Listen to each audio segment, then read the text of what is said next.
is certainly not a consequence of like some kind of ideological play. Back to his homeland. Back to his homeland. Where's that?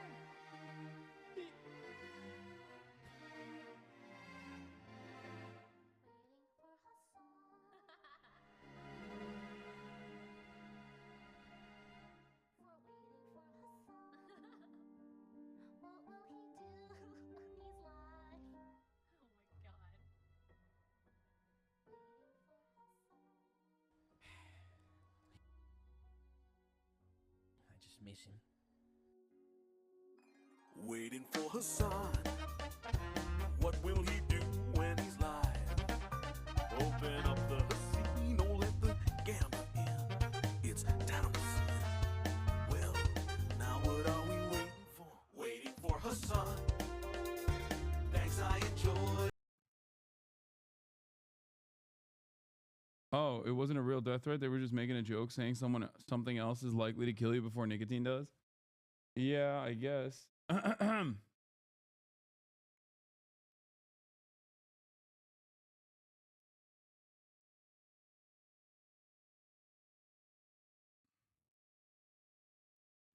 It's not incorrect. That statement is true. All right. We're moving on from the Panama Canal to Greenland, okay? Donald Trump is trying to purchase Greenland, or not purchase Greenland, or colonize Greenland. And there's a reason for it. And yesterday we dove into it a little bit.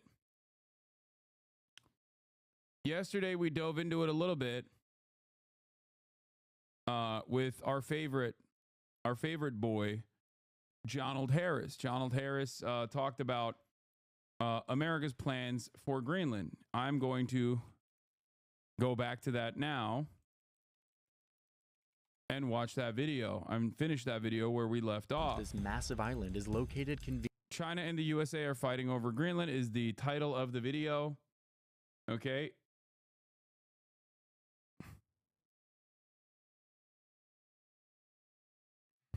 Poor lady. Little lady.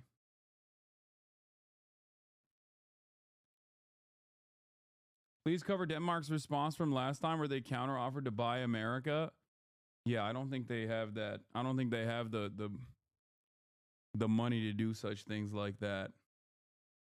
Picking up where we rage quit? No, I didn't even rage quit. I had to go play Marvel Rivals. Conveniently within the Arctic Circle. This is why it was the chosen jumping off point for Arctic explorers who were trying to be the first to reach the North Pole in the early 1900s. In fact, the US recognized that this massive island was a smart geopolitical location a long time ago, convincing Greenland's colonizers to help them evict an Inuit community so that they could put an airbase up here. The top of the world turned out to be a perfect location to traverse their growing empire and to spy on the Soviets during the Cold War. They even had nuclear weapons up here for a time. And it wasn't just one base. Over the course of the 20th century, the US set up a handful of military bases in Greenland. They used this island to put up these massive radar systems, which would serve as early warning in case a Soviet invasion came from the north. And now it just looks like a full-blown prop from a Star Wars movie. I mean, look at these. So Greenland's strategic potential was clear, but once the Soviet threat went away, the US mostly abandoned its presence here. Though they still have that base way up north, and they've turned it actually into the base of their Space Force. But they eventually closed down their embassy in the capital, and Greenland went back to being nothing really useful to the great powers. Just a frozen island at the doorstep of a frozen ocean. So Greenland, this massive Arctic island at the gateway to the Arctic Ocean, is now becoming much more important. That's because this ocean that's always been frozen is melting more and more every year, opening it up to new trade routes, to new resources, to new versions of influence that can be exerted at the top of our planet. And so great powers are once again paying attention to this place. Because great powers no longer see a desolate frozen island, they see opportunity. They see an island perfectly located. Seeing the world like this is so weird to me. It's never normal. Like, I don't know if I'm alone on this, but I'm so used to seeing I'm so used to seeing the thing.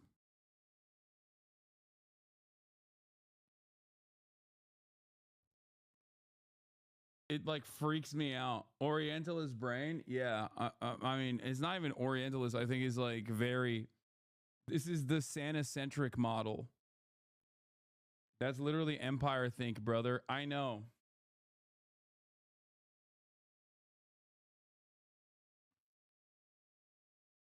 Close to new enticing shipping lanes. They see an island with territorial waters full of new resources, whose territorial claims theoretically extend all the way past the North Pole, incidentally overlapping with Russia and Canada. They see the potential of this place being a repository of rare earth elements, the stuff we need to build modern electronics like cell phones, computer hard drives, and electric vehicles. Suddenly, this place is becoming a lot more valuable in the eyes of people who want power. A fact that was highlighted by a guy who spent his life sniffing out real estate deals on land that was about to become valuable. Trump wants to buy Greenland. It's a large real estate deal. So the concept came up, and I said, certainly, I'd be strategically, it's interesting.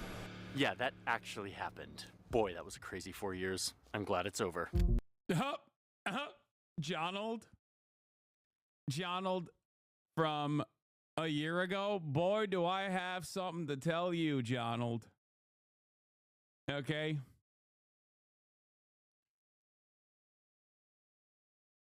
It's back, baby. It's back and better than ever. Anyway, the point is that Greenland is now getting loads of attention and becoming much more valuable. Which brings me here to perhaps the clearest symbol of this renewed interest in Greenland. If I'm like an Inuit living in Greenland, I'd be hiding all the minerals. I'd be like, nah, there's no minerals here. Desperately trying to make it seem like there's no natural resources. Please stop. Please stop digging. Please stop digging. There's no oil, no minerals here. Don't come here. Don't come here at all. Okay? It's just ice, bro. You don't want that. I promise. Yeah, I'd be kicking snow over the minerals. Just like, just push some snow onto it. Just brush some snow onto it. Be like, what? Minerals? What are you talking about? Mineral, get out of here. It's just snow, please. Please leave. Is the new U.S. consulate in Nuuk.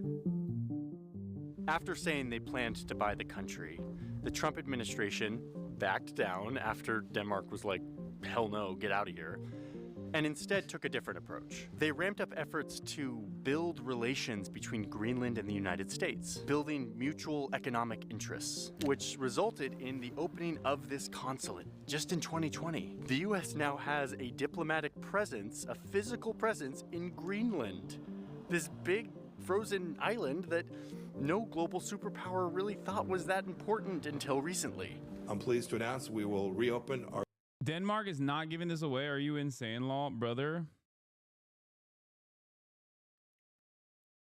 I don't think it's about what Denmark wants or needs.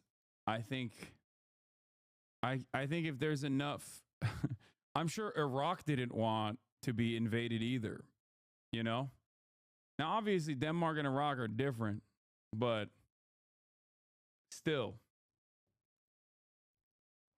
Trump's talking about invading Canada and Mexico, man.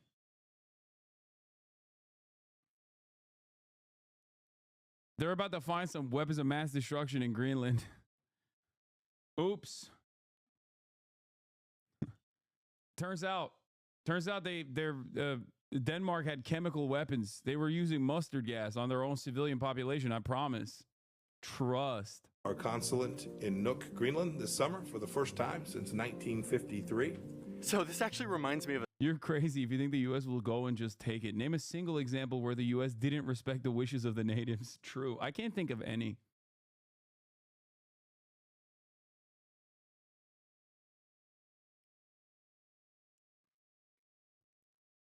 The only thing that keeps it relatively neutral would be, I guess, the interests of other global power players like China and regional players like Russia as well. That basically is the only thing I think that keeps this in somewhat of a limbo, rather than America coming in and being like, nah, that's ours actually. Is Greenland Sunni or Shiite?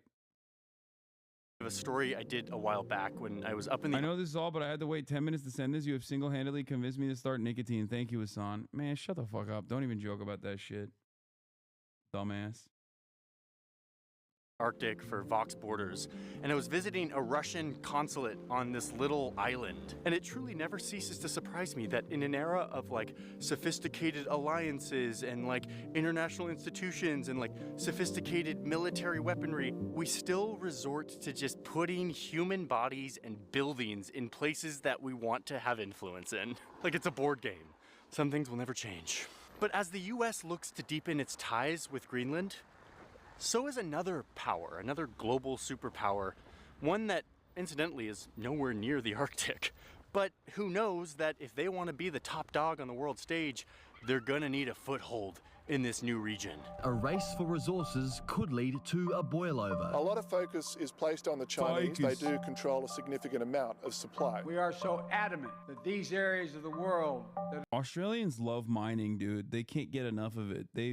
It's not enough that they've mined the shit out of their own fucking island, that they're mining all around the world.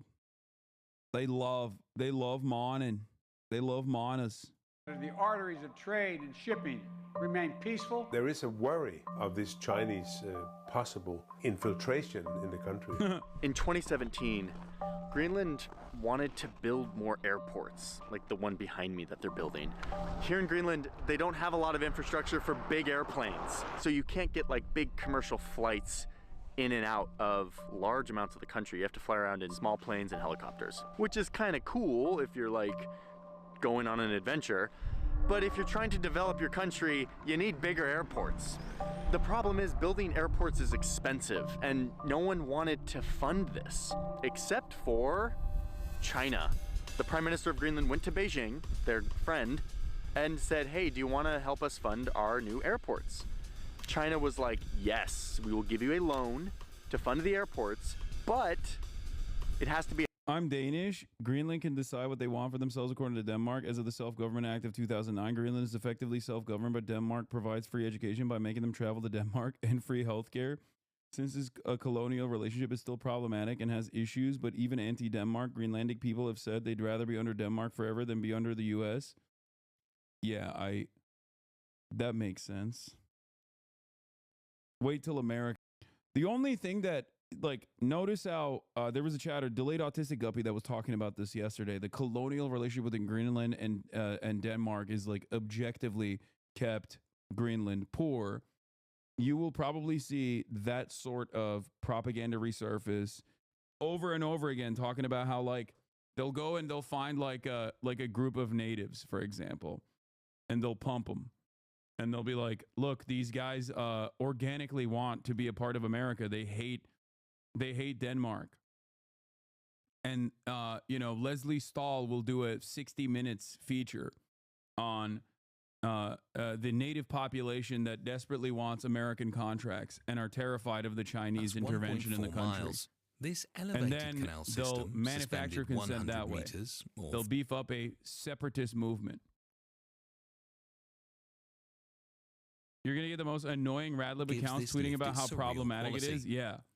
Ships quite literally this sail repressed above mountains. minority that There wants ain't freedom. no They yearn way, for freedom. bro. They want American contracts instantly. Literally sail And then they'll say, above Hasan, mountains. why do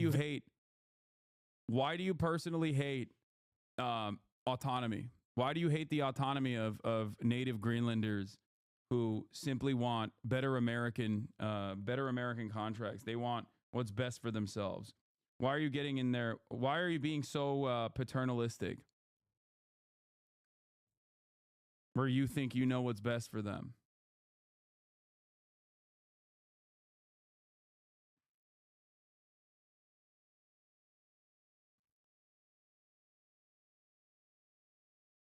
Keep Leslie Stahl out of your mouth. It would be Scott Pelley easy. No, it'll be Leslie Stahl.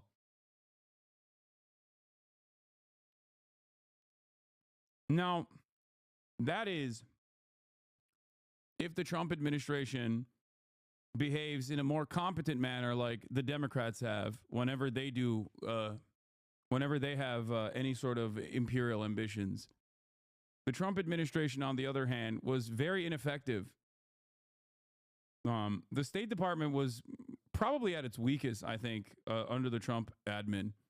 Like, the Democrats certainly are better at crafting a narrative. Republicans used to be better at this. Like, obviously, the war on terror and the propaganda that ensued in the Bush administration was pretty solid. But since then, I would say that the Democrats have taken over that mantle. And the Trump admin was genuinely ineffective at doing this sort of stuff. Like, they are much more openly cruel and don't engage in enough like clandestine operations, no psychological operations whatsoever. They just go and they assassinate. Like, the Qasem Soleimani assassination comes to mind, right? It's the type of shit that I think, if done under a Democratic leadership, would be done with a lot more manufactured consent. Whereas, like, under the Trump administration, it's more brute force and more open, where they're just like, yeah, no, we killed them. What are you going to do about it? Or we're pulling our troops out of Syria, except for the oil fields, where they will maintain the oil fields. Why wouldn't we take the Syrian oil? Are you fucking stupid? Like, it's not as tactful. So we'll see how Trump operates. We'll see how Trump navigates this space.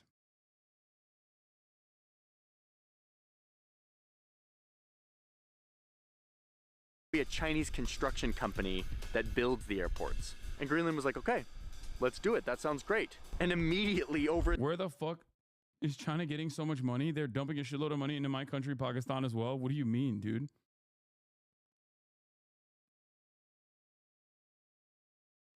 It's the manufacturing hub for the planet.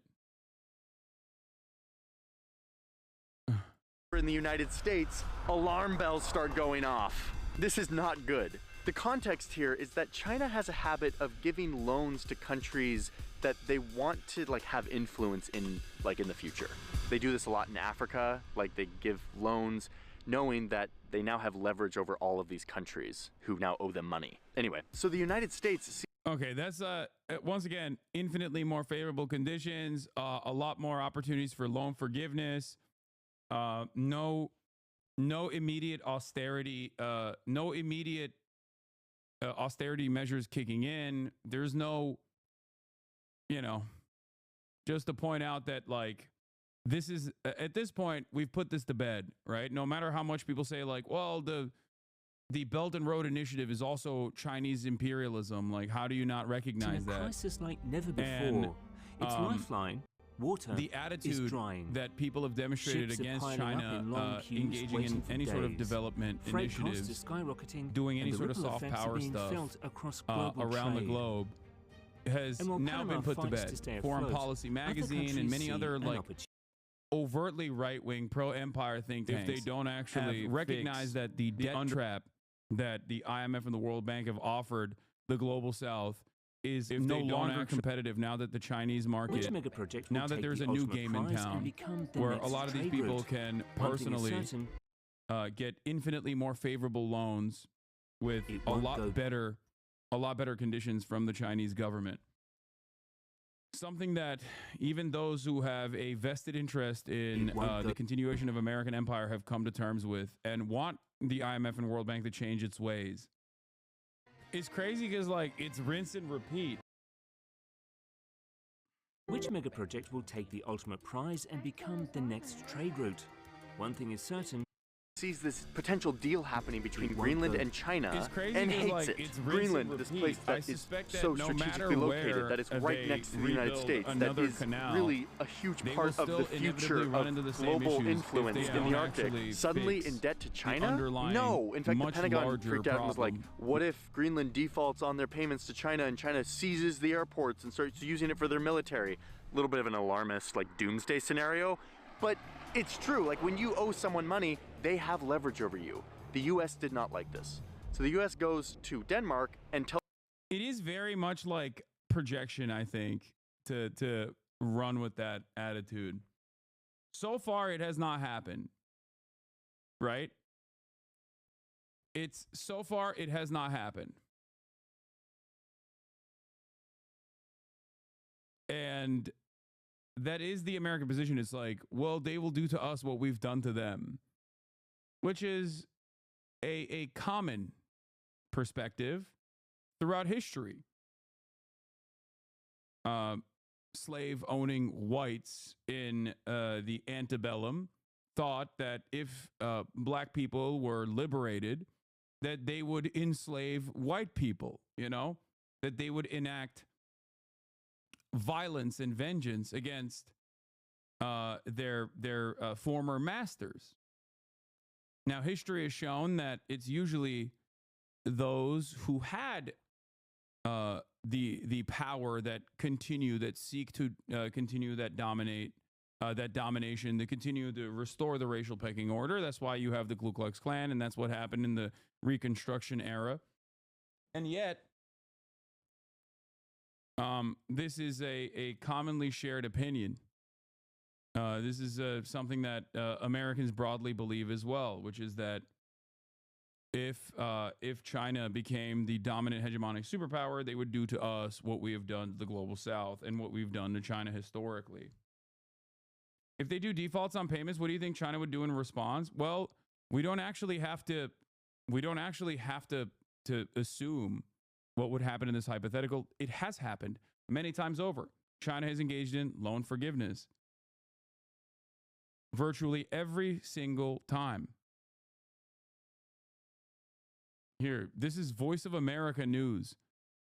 Like, this is directly coming from the CIA. China cancels 23 loans to Africa amid debt trap debate.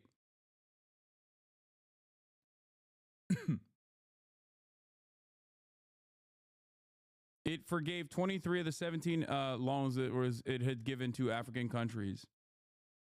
And the American cope on that front was, oh, it's because they want to still do debt trap stuff, but they just don't want Americans to be they just don't want America to know that they're doing debt trap stuff. I think that part of the reason why they're doing this is because they also want to create secondary markets. They want to keep selling to Africa, and in order to keep selling to Africa, they need to develop Africa, recognizing that there is a need to develop Africa, the African continent. It's still ultimately self-interested, and it's certainly not a consequence of like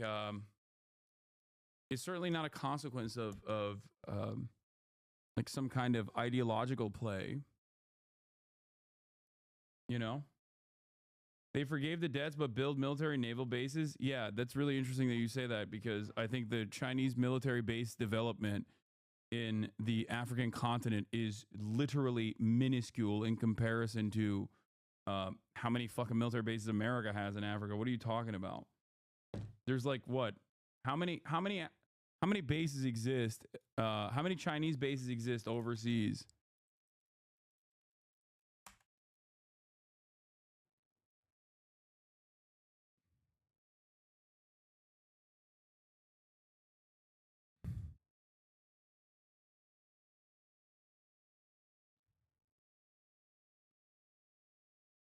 Yeah, they built their first ever overseas military naval base in 2023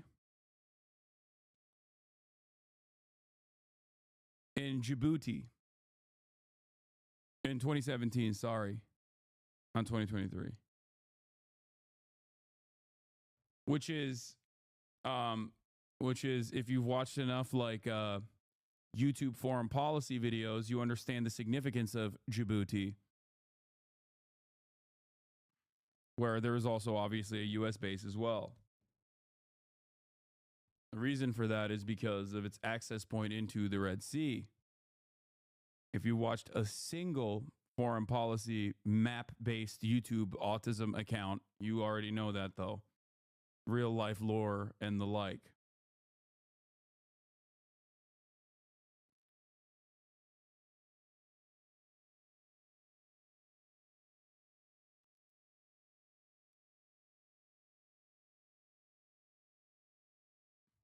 tells them to kill the deal. It's Denmark crazy because like does it's it. rinse and They repeat. agree, I suspect and that suddenly no matter America where has 800 they confirmed rebuild another military bases, canal, like, open, they will still inevitably the- run into the same out in issues broad if they daylight, don't okay? actually fix the underlying. So China's much literally has larger no motivation problem. outside of helping people, and it's completely magnanimous. Did I say that? Point to where I said that. I said the exact opposite. I said that it's still self-interested. I didn't say that at all. I said the exact opposite. I said that it's still self-interested.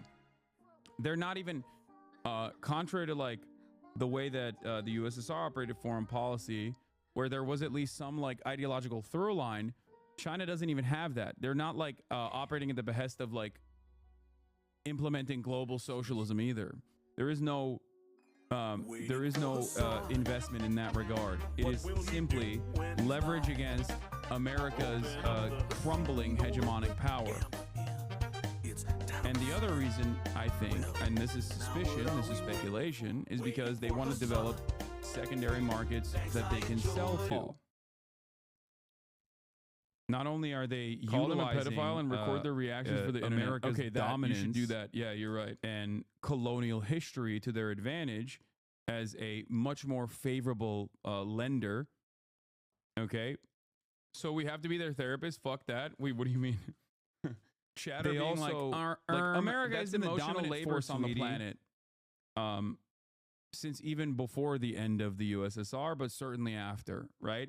And in that dominance, in that Western dominance, I think Western superpowers have grown comfortable and have also increased the cruelty in the ways that they subject people into debt traps. I'm not going to do emotional labor for you, little bro. Now that there is a competitive superpower, my brother is bitchless. How do I save him? Get him into the gym. That competitive superpower can basically leverage America's My grandfather and I used to start politics. We were very civil. I used to express to him my social ideologies, and he agreed, except he calls himself a national socialist they get to develop Just don't be weird chatters. genuine allegiances with a shit ton of the planet, with with massive chunks of the planet, especially in areas that are very resource rich. African countries obviously have rare earth minerals. Not even, dude. He's and on a shit ton of raw materials necessary specifically for the future of energy.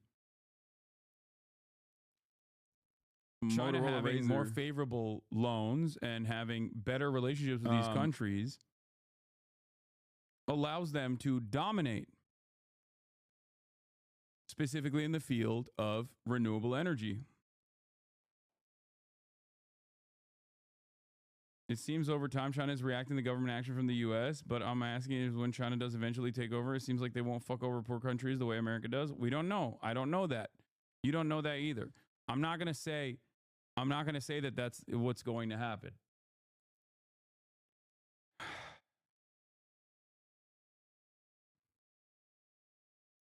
I wouldn't make a broad sweeping claim like that. I'm just simply reacting to what I have seen thus far. Is now funding 2/3 of these airport projects.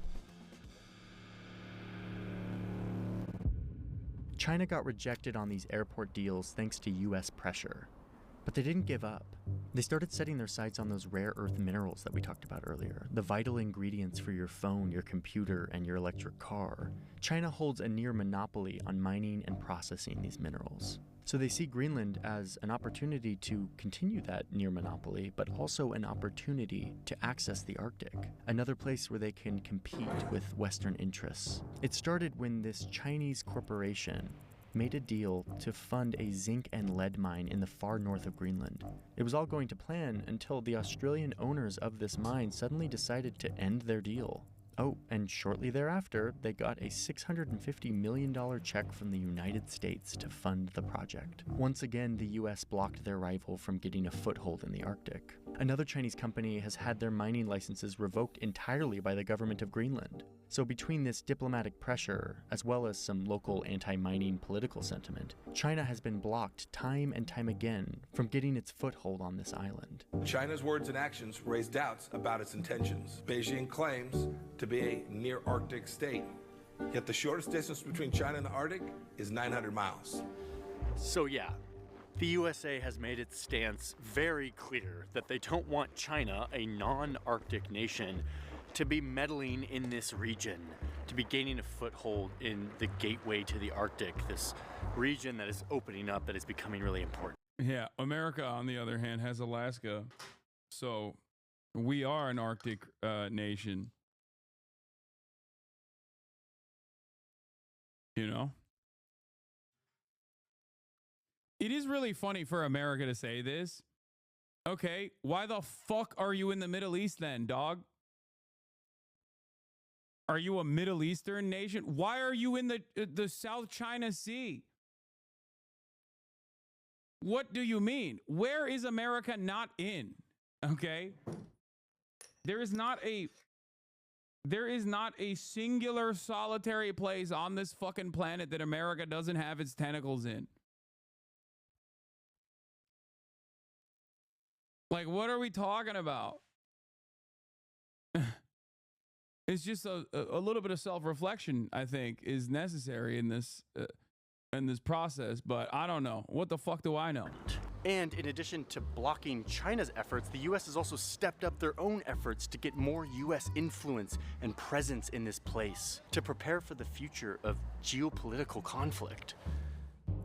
The U.S. is doing investments on its own, investing billions of dollars in military infrastructure in this region, including a $4 billion upgrade of that air and space installation in the north. They're also committing to military training exercise within the Arctic. The U.S. Army has been sending their soldiers to train in Arctic-like conditions, to mimic what conflict might look and feel like in the high north.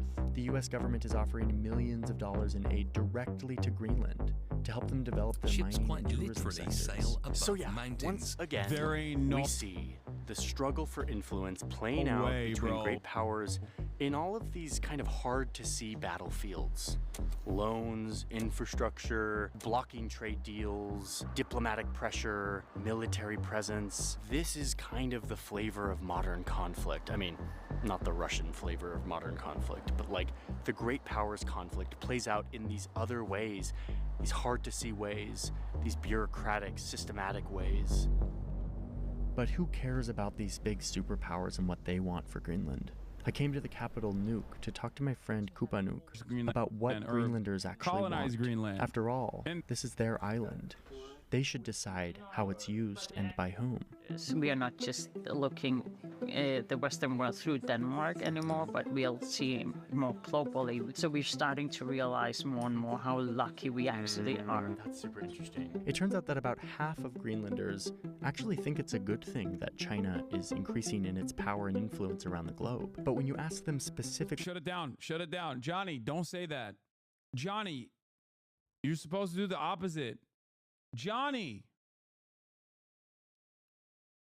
About China investing in Greenland, they're more hesitant, with nearly 70% saying that they oppose thank God. foreign... Okay, thank God, thank God, thank God. Okay. No. He's good. He saved. Okay, we're safe. I was worried for a second that his contract was going to dry up, saying stuff like, "Oh, well, half of the island natives are pro China, but 70% of them hate Chinese investment." Foreign investment from China. But a country like Greenland, which has such a fraught history with colonizers, also has reservations about Western interests here too. And a lot of injustices have been and are still being done in colonial and decolonial nations. More and more things are just being shown now because people are more aware of their rights and more aware of the rights that are being violated. So Greenlanders are waking up to their power Forgive in this me, situation, Father, for I waking have up to the sinned. leverage that they have in this new global Did competition. Zin send me? And while they might have their concerns about China and the West, What the they're looking for the fuck, best deal bro? for their country. The first ones must be our closest friends and like. Where is the other? Why didn't he mention what level of what percentage of Greenlanders love American investment? I'm sure it's significant. It's like 98% of Greenlanders actually want American investment. Famously, things that the wokes don't want you to know or hear about. Minded nations, And then if other countries want to invest in Greenland and in our way, we are open for business. So as we move into this new era of great power competition, the map is changing in unexpected ways. Add to that the warming globe that is creating a new ocean, and suddenly this island, so often forgotten by great powers, is now in a position of leverage. There are many Greenlandic people who haven't realized how powerful we can be, how much is like... Man, the Balkans wanted American investment so fucking bad, dude, and they gave us neoliberalism, GG. Yeah, but it's good. McDonald's. I don't know how small Denmark is without Greenland. It's like, it's just a tiny, tiny country if they didn't have us. We should be more aware of it and be more proud of it and realize how powerful we can actually be in the future.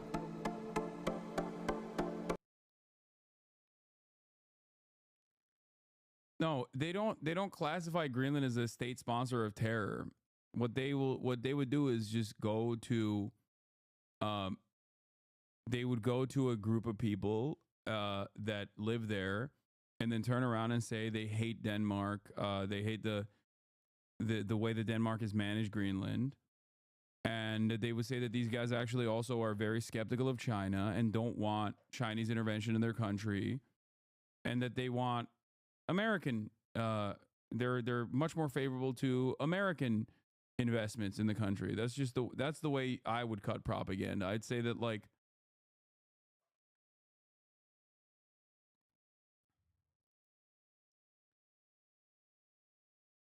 I would say that the way to do this would be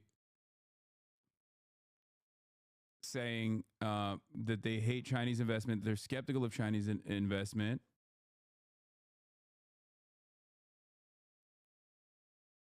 and that they actually are very open to American investment.